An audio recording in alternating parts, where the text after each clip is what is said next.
welcome to Orlando. Welcome to Thank you so Megacon. much for having me.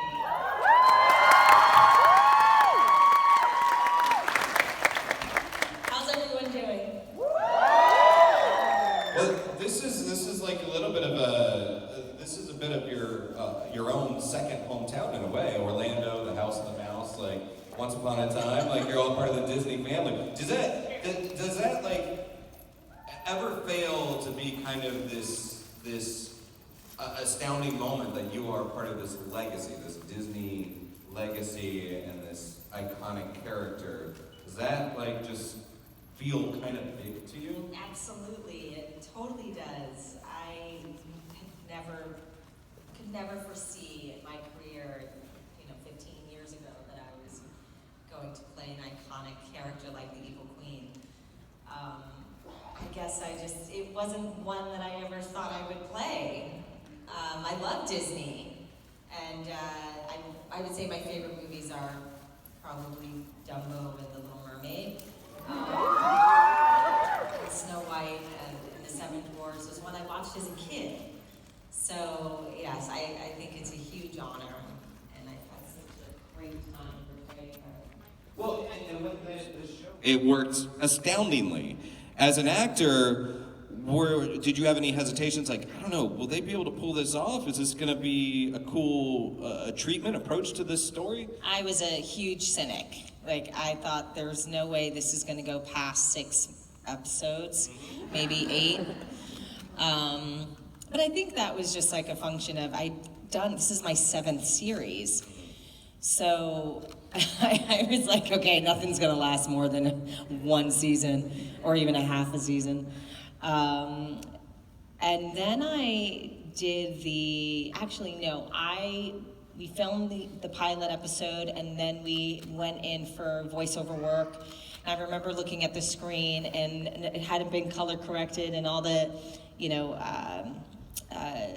the visual effects weren't like it needed a lot of work, and I just thought, oh my God, what have I done? This is like the worst thing I've ever seen. What am I looking at? And I thought the acting was great, but what am I looking at? It was like this green, weird, board, and I didn't really understand what it takes to actually make a show like this. And then I watched the pilot episode completed, and I was blown away by how incredibly incredibly done. Well done. Oh my words! Thank you! It's Sunday at the con, everybody's like a little bit tired at this point. Yeah. That's exactly what it is. I am not hungover at all. I was with family all night. I wish I could blame alcohol. I can't. Maybe lack of coffee. But yeah. I was really impressed with how well it was done. Thank you. And I thought we really have something special here. And it continued to just be an incredible show. Well, and your character is nuanced and textured, and it's you could be a villain, but also be a person that we love, like that fans are attached to. And I'm kind of curious, as you do these cons, as you interact with fans, what are some of the reactions that really kind of resonate with you when they say, like, this was the impact that you had on me? Like, what are some of the comments that really resonate? Oh my gosh, there's so many. Even today, I heard from someone who said they were a suicidal survivor, and there had been 3 attempts, and they started watching Once Upon a Time, and my character resonated with them, and she attributes, her, I guess, living today to the Queen and Regina's story. And I hear that a lot. A lot of people resonate with Regina and Regina's arc throughout the last 7 years.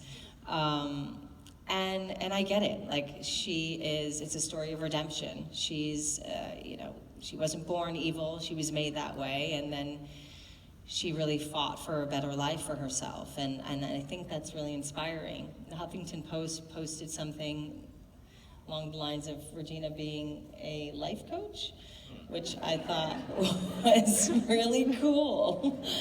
I could never foresee portraying a character that would then become a life coach for people in the world. So that's amazing. And I learned a lot of lessons from Regina as well. She is inspiring, so I'm with all of you there. What lessons have you learned? Just her fight to keep moving forward, and no matter how much hardship she's endured, she still keeps fighting for her happiness and her personal growth, which I think is very important. So yeah, that's certainly something all of us can learn. Yes. And relearn and relearn and relearn. Relearn. Yeah. Well, let's go ahead and throw it to some audience questions. We have some folks up front we're going to start with before I get to the microphone, okay? And our awesome room control is going to... All right, here we go. And you can come up, yeah. No, of course.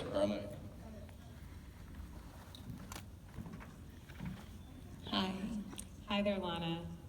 My name is Regina, and I wanted to ask you if it would be possible in the future that you might take on a role in a show where you would need to utilize sign language. Do you think that would you accept a role like that? Yes, actually I would. I unfortunately don't remember much of what I have learned in the past, but I did play a character on a show called Miami Medical. And there was one episode where my character got to sign. But please do not ask me if I remember any of it, because I don't. But I've met some fans this weekend who have been signing, and they actually taught me this. Thank you. They said that my name and sign is, which I think is really cool. That's pretty badass. I know. That's a cool... that's fitting. Yeah. Yeah, I like it, thanks. Of course. Thank you. Just one more. Can I ask one more? Sure. Do you think that it would be possible in the future that you would make an album? Yeah. It's so strange. People keep asking me this. Do it. I'm like, Do People it. want it. what? Do it. Do it. Okay, I'm going to endeavor to make an album, I guess. Yeah. I don't know. Don't put a timeline on this, okay, guys? But who knows? Who knows? Maybe. I've been told to start singing. Right. By random people in my life. Some of you are in this room. So thank you. Thank you. Well, you can't just say that you're going to do it, and expect not a timeline. That's not how the internet I know. works. Well, They're I know. demanding And they're like, it now. what about next weekend? Yeah. How's that album coming? Is it ready to come out yet? Listen, I love music. I have a crazy collection of CDs and LPs, and I have a dope ass sound system. Sorry. Yeah. I'm from Brooklyn. That's how we say things. And I love music, and I love to sing and sing around the house and stuff. But I feel like it's something like I wasn't born with that, that gift of singing, or maybe I don't know. Maybe I just haven't exercised it. But it definitely wasn't like the dream for me. But doing the musical on Once Upon a Time really forced me to discover my singing voice, and I really enjoy it. So who knows where this is going to lead? And thank you for your encouragement. Thank you. Well, you're wearing a Queen shirt. You had a David Bowie inspired bag, and now I'm kind of curious. What's the song that you bust out in? What's your karaoke song or the ballad that you just can't help but sing out loud, when it comes on? Probably Four Non Blondes. What's Up? Oh yeah, It's a good belting song. Let's see. I don't know. I like to sing along to a lot of things, and lately I've been listening to some new music, and I have like my Italy soundtrack. That was a lot of fun. So I would say Four Non Blondes probably. Okay. But I love Bowie. yeah. Everyone here knows I love Bowie. Don't Stop Me Now, Queen has been like on repeat. Yeah. Underrated song that's finally getting like Yeah, I know. the attention that Yeah. it deserves. All right, next question. Hi. Hi. Hi, my name is Tiffany, Hi. and I wanted to know how the progress with your elephant, Kwanzaa, is doing. I haven't checked up on Kwanzaa as of late, but I just got a report in like 2 days ago, emailed to me, so I have to go through it. I have not had a moment because I've been traveling and got here. So, but last time I checked, because I was there last year, she was doing great. That's good. I love elephants. Yeah, she's doing great. Awesome. Thank you so much. Thank you for good, asking Good about elephant Kwanzaa. report. We'll jump over here. Hi. How are you? Hi. I was wondering, who is your favorite character from Once Upon a Time? Ooh, favorite character. The Evil Queen. Self-love. Who is your favorite character? Probably Emma. She's a good character to love. Thank you. Hi.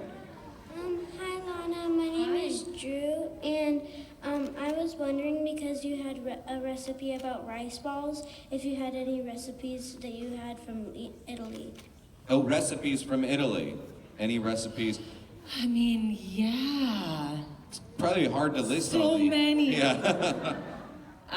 I cooked with a woman named Raffaella for a week, and she was incredible and taught me so many new recipes. And I'm still waiting for them. She said she was going to email all of them, but we cooked about 8 dishes a day. So it's going to take her a minute to get them to me. However, I love to cook, and I'm pretty good. I am. I didn't get to cook a lot while I was on Once because I was super busy on the show.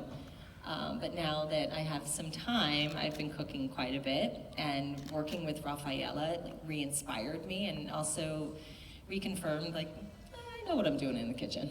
She was Yeah. like, you've been cooking, haven't you? And I'm like, oh yeah, since I was 12. Yeah. Thank you. Are you cooking? Yeah, me and my sisters do videos and we put them on YouTube.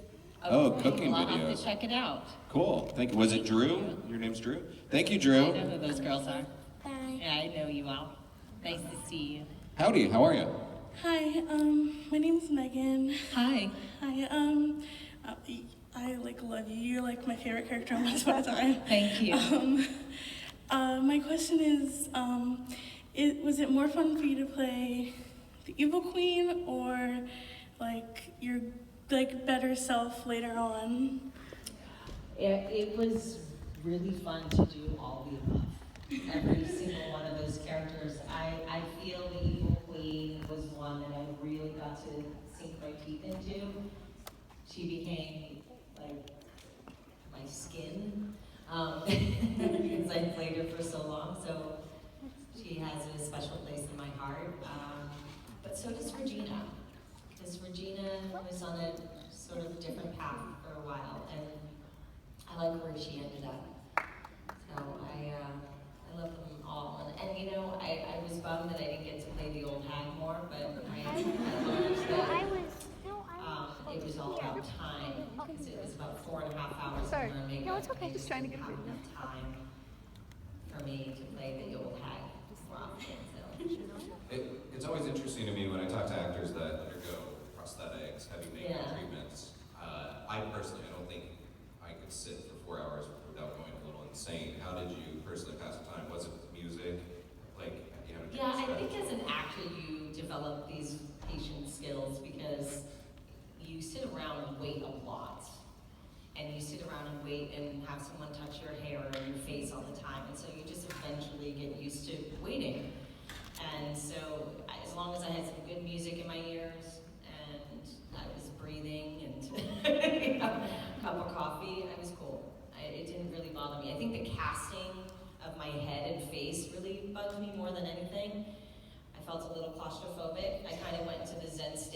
but like towards the last couple minutes, it was like, get this thing off me! Oh my God, it was like, and then whatever that stuff was got in my nose, and it was like, Oh yeah. and so that part sucked.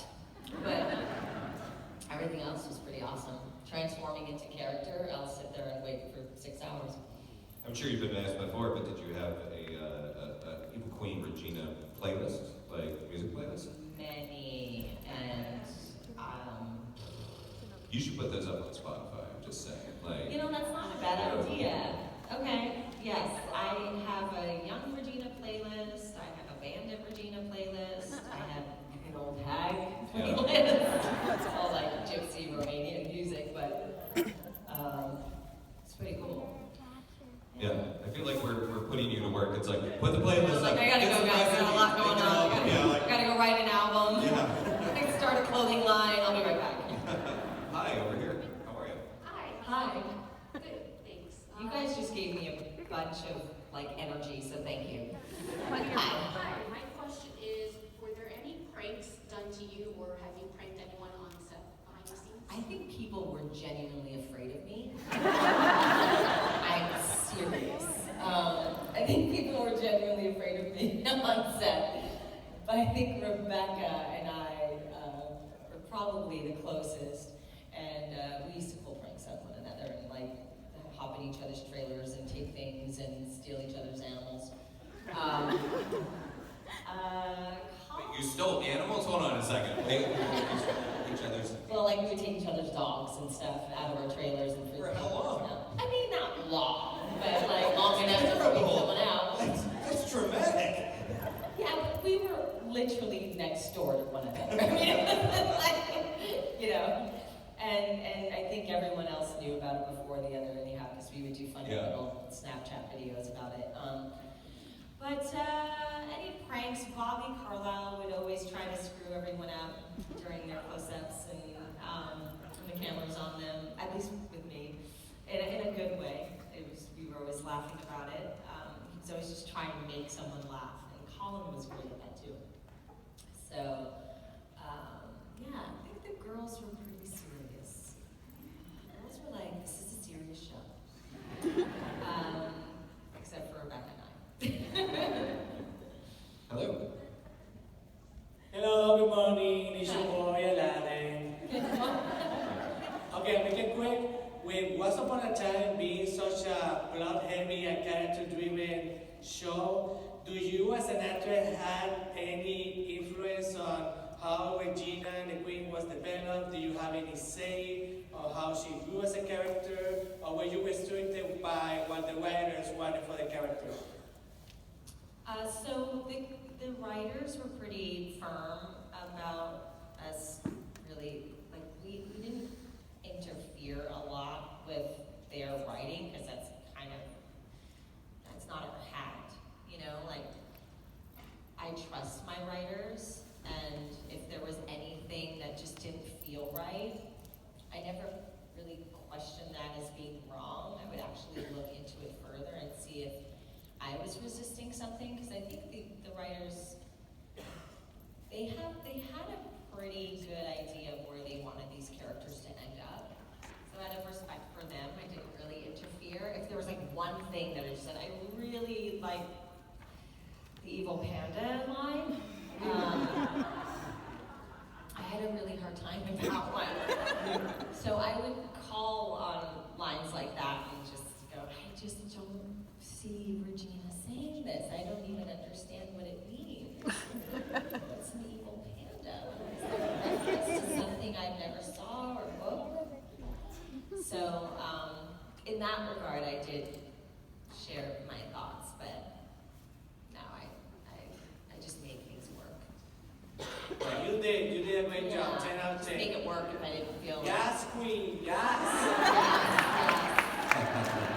Thank you. You're Thank welcome. you. Well, is there a moment when you take on a role like this that, well, specifically this role, where you kind of felt like you took ownership over it and it was really yours, you know, that it became your skin? When did that happen? Or was it a gradual process? It was definitely a gradual process. I can say in the first season, I felt like I still didn't know who she was, and I think she was just taking shape and probably making her way into my blood, veins, DNA, whatever. I felt like by season 2, I started really grasping who she was. I think by season 3, I was fully embodied. Yeah. I know, it takes a minute. Yeah. You guys are like, you had it in the second episode. Yeah, see, there's my reality and then there's the reality. They're both very different. Hello. Hi. Hi. So, other than the stealing of the dogs for you and Bex, what's the funniest thing on set that you two did together?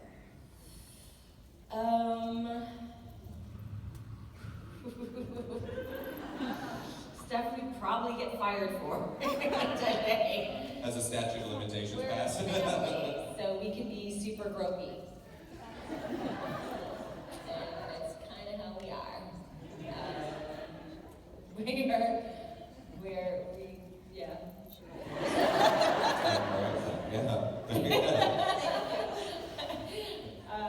We're just silly girls like that, so we'd grab each other like and laugh, but I'm sure the guys got together. Thank you. Hello. Hi, my name's Jamie. Hi. I was wondering, with Once Upon a Time, there's so many different characters and worlds that go into this show. What world for you was the most fun filming in? Wonderland. And because I always wanted to visit. And I feel like I actually did. It's like my childlike imagination was just in full force in that episode. I did this whole exercise at home that really created this world for myself. And so when I was there, I really saw it all. The power of imagination, right? So I really enjoyed that. Neverland was hell. It really was. It was really hard on everyone's bodies because we were on a sound stage and it was just the smoke and the dirt, and every day you would come home and you would like sneeze out a tree. I mean, it was just like, dirt balls. Not attractive. But yeah, and the Enchanted Forest is always fun too because we were actually in the forest, so oh gosh, this is tough. I would say on a green stage, Wonderland, and in real life, the Enchanted Forest. Thank you. Yeah. Thank you. Hello. Hello there. Hi. Hi, Lana. My name is Casey. And as a long-term fan of the show, I have a question on the interaction between Regina and the Evil Queen when they finally got to see each other outside of each other. Right. Was there a surreal moment when Regina was just like, was I really like that? Like actually portraying the characters like separately? Yeah. Well, because you guys saw it where I actually saw the other character, but I'm both, so I was really not seeing anything except for the stand-in, who's lovely. Yes, and I think it was scripted. So I believe that it had been scripted quite a bit throughout the seasons, that she possessed this darkness and she hated it. There was a lot of self-loathing going on. So it often occurred, which is why she originally decided to split herself. And when she looked at herself for the first time on that rooftop, when she injected, herself with that splitting potion serum, splitting serum, there was a moment of disgust and anger, and I think she was just ready to be done with it. But I think what we end up seeing in season 6 with her and with Regina and the Evil Queen is that they both had to get to this level of self-acceptance, right? And self-love, and to love both sides of yourself. Even though I feel like there's more than two in all of us, but that darkness versus light. So I I feel that that was ever present in even other seasons, but definitely more so in season 6 and in episode 14 it really kind of came to a head, and that's where they both embraced and accepted one another. Thank you very much. Thank Pleasure you. being here. Well, when after playing this character for so long, especially a character that sounds like you really use the term skin, you know, you're really like she's in you. How did you sort of pack her up and put her away at the end? What was that process like? I'm still doing that. Yeah, I didn't even think that I was. I think the Regina Evil Queen really took over me in ways I probably didn't even know. And I'm still kind of like I was looking at my closet, kind of packing for this weekend going, what is that? Like so Regina. Like, who was that? I guess I was Regina shopping. Like, I would go out and like buy things that I thought she would wear, but it was like unconscious, and then I was wearing them. And so there became like little separation between Lana and who I portrayed for 7 years. So I'm still doing that. However, to really answer your question, I did a ritual for her. It was about maybe a 30 to 45-minute ritual in my backyard where I thanked her and honored her, and I did like this whole blessing and had all my little symbols and little Regina things that I stole.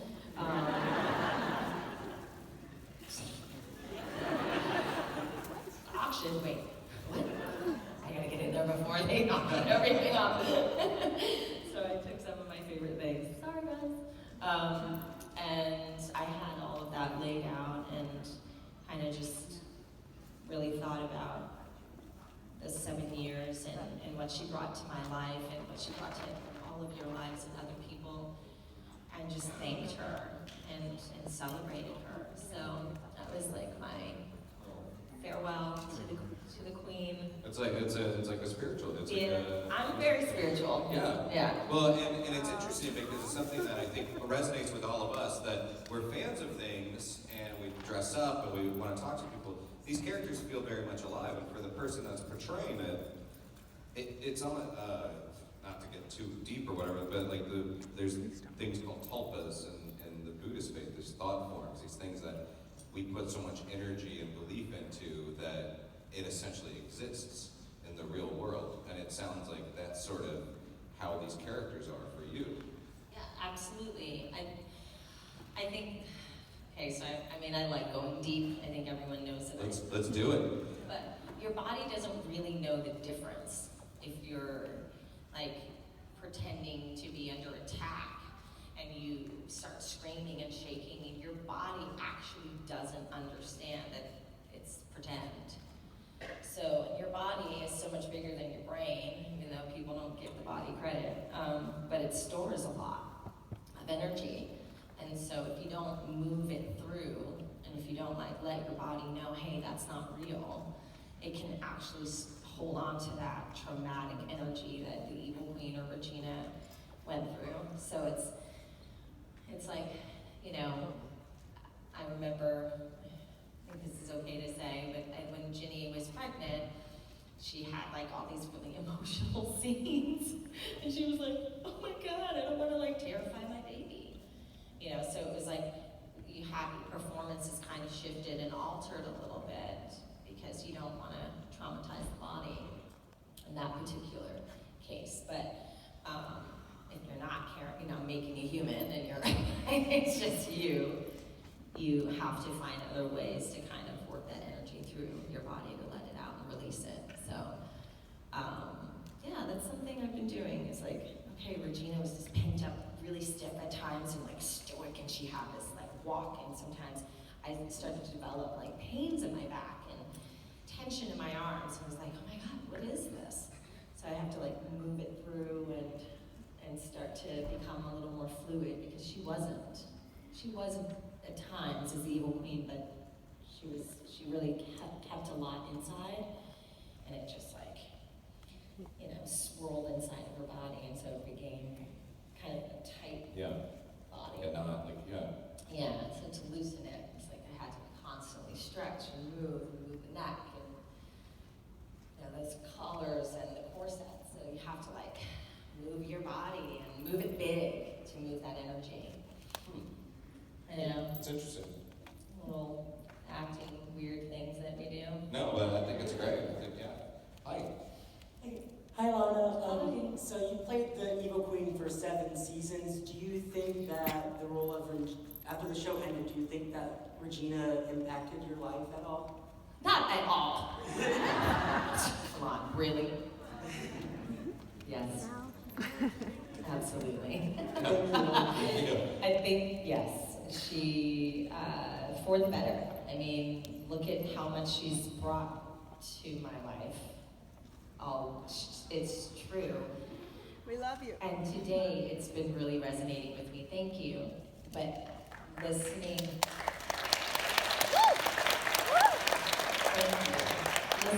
to some of you today, I've met a lot of newbies. Newbies meaning I'm meeting you for the first time, not newbies to the show per se, but I've met a lot of first timers here, and to hear the impact and your stories. I wrote to Steve Perlman this morning, one of my executive producers, and I told him, I said, oh my God, it's just so crazy to learn how deeply once has affected people's lives and how deeply it's touched them. And even though I do these conventions and I hear it often, it really never fails to surprise me every time. It's like, my God, this is incredible. And in turn, I feel so honored to be an actor in this position, to portray a part that has literally changed lives. I had no idea that was going to come out of this performance. Thank you. You're welcome. Thank you. We are winding down on time, unfortunately, so we only have time for about 2 more questions. Hi. Yeah, the whole time talking. Wanted or had to go on public dressed as the Evil Queen? I once did by choice, and I visited a children's hospital on Halloween, and I brought a bunch of candied apples. Nobody got to ask questions. And I walked in their parade, and they came up to me and said, oh my God, you look just like that character on that show. Oh my God, you're the character from the show! I was like, yes, I am. Do you want a candied apple? Who would accept that? Me. Children. I mean, I like you, but you have a dark sense of humor. I know. I like that. Yeah, so that was fun. And then I went to like some party as her. It was weird. That sounds awesome. Thank you. Thanks so much. Hello. Hi. Hi, Lana. Hi. So regarding the musical episode, if they hadn't gone with the original song route, what Disney songs would you have liked to be in the musical episode? Okay. Which Disney song? Yeah, So- like from the movies. Yeah. I mean, I just love Ursula, Poor Unfortunate Souls. I just really love that song. I love her. So I guess maybe that song. Or, like, I think the Rocky Horror Picture Show. If we're not going Disney, okay.